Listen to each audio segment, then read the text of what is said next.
नमस्कार। देखिए, हर महाकाव्य में ना एक ऐसा पल जरूर आता है जो पूरी कहानी का रुख ही मोड़ देता है। और रामायण में वो पल है एक छलांग। ये सिर्फ कोई फिजिकल एक्ट नहीं था, बल्कि ये निराशा से आशा तक का एक पूरा सफर था। तो आज हम हनुमान की उसी वीर छलांग की कहानी में उतरेंगे, जिसने एक लगभग हारी हुई खोज को एक निश्चित जीत की शुरुआत में बदल दिया। हमारी ये कहानी 6 हिस्सों में आगे बढ़ेगी।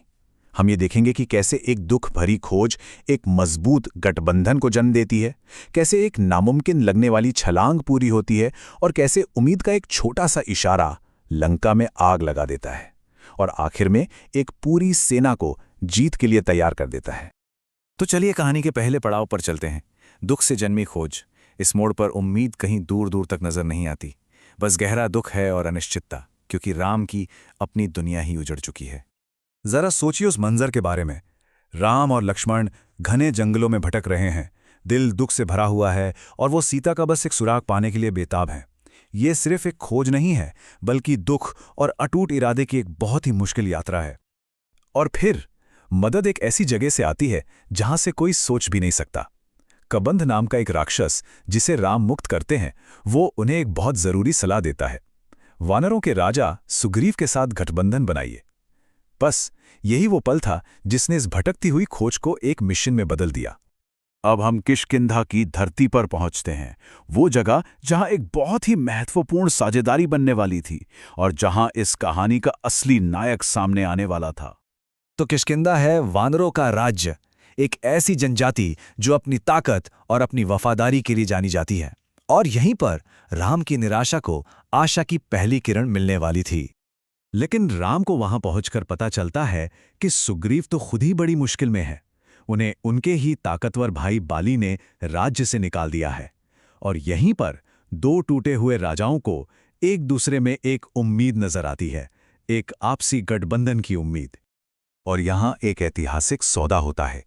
राम सुग्रीव को उनका राज्य वापस दिलाने में मदद करते हैं और बदले में सुग्रीव अपनी पूरी वानर सेना को सीता की खोज में लगा देने का वचन देते हैं।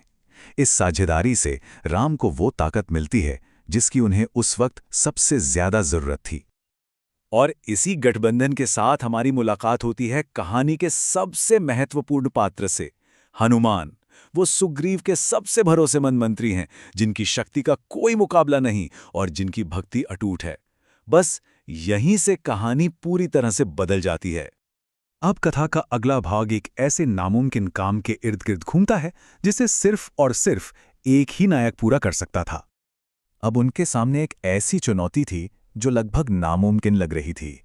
इतने विशाल महासागर को पार करके दुश्मन के द्वीप लंका तक आखिर पहुंचा कैसे जाए? ये एक ऐसी बाधा थी जिसके सामने पूरी की पूरी वानर सेना भी बेबस खड़ी थी। जब सब निराश हो चुके थे, तब हनुमान आगे आए। ये उनका एक सोलो मिशन था, जिसके 4 बिल्कुल साफ लक्ष्य थे। समुद्र लांघकर लंका पहुंचना, दुश्मन के शहर में सीता को ढूंढना, पहचान के तौर पर राम की अंगूठी उन तक पहुंचाना और दुश्मन की ताकत का अंदाजा लगाकर वापस लौटना। अब कहानी का फोकस लंका पर जाता है और हनुमान के मिशन के सबसे भावनात्मक हिस्से पर, कैद में रखी गई सीता को खोजना। रावण के महल के अंदर अशोक वाटिका में हनुमान को आखिरकार सीता मिल ही जाती हैं। सोचिए, ये वो पल था जब महीनों की निराशा एक झटके में उम्मीद में बदल गई। मिशन का सबसे मुश्किल काम पूरा हो चुका था। देखिए, यहां ये समझना भी जरूरी है कि ये सिर्फ हनुमान की कहानी नहीं है। सीता ने भी अपनी कैद के दौरान हिम्मत बिल्कुल नहीं हारी थी। उन्होंने रावण के हर प्रस्ताव को ठुकराया और वो बस राम के आने का इंतजार करती रहीं। उनकी अपनी हिम्मत इस कहानी का एक बहुत ही मजबूत पहलू है। फिर हनुमान सीता को राम की अंगूठी देते हैं, और ये सिर्फ एक जेवर नहीं था, बल्कि एक बहुत ही ताकतवर संदेश था, एक सबूत कि उन्हें भूला नहीं गया है और मदद बस रास्ते में ही है। इस एक चीज ने सीता की टूटी हुई उम्मीद को फिर से जिंदा कर दिया। चलिए अब कहानी के उस चरम बिंदु पर चलते हैं जहां हनुमान का रावण की सेना से एक जबरदस्त सामना होता है और फिर उनका वो शानदार पलायन होता है। अब हनुमान एक बहुत बड़ा जोखिम उठाते हैं। वो जानबूझकर खुद को पकड़वा लेते हैं ताकि उन्हें सीधा रावण के सामने पेश किया जा सके। ये उनकी एक सोची समझी चाल थी। दुश्मन को उसकी ताकत का अंदाजा देने की। तो क्या ये एक सजा का पल था या फिर एक मौका? हनुमान के लिए ये एक मौका था। उन्होंने अपनी कैद को ही अपना हथियार बना लिया। रावण की सेना सजा के तौर पर उनकी पूंछ में आग लगा देती है, लेकिन हनुमान उसी आग का इस्तेमाल करके पूरी लंका को आग के हवाले कर देते हैं।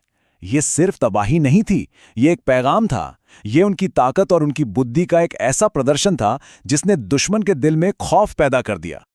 कहानी के इस आखिरी हिस्से में हम ये देखेंगे कि हनुमान के इस कामयाब मिशन का असर क्या हुआ, जिसने पूरी लड़ाई का पासा ही पलट दिया।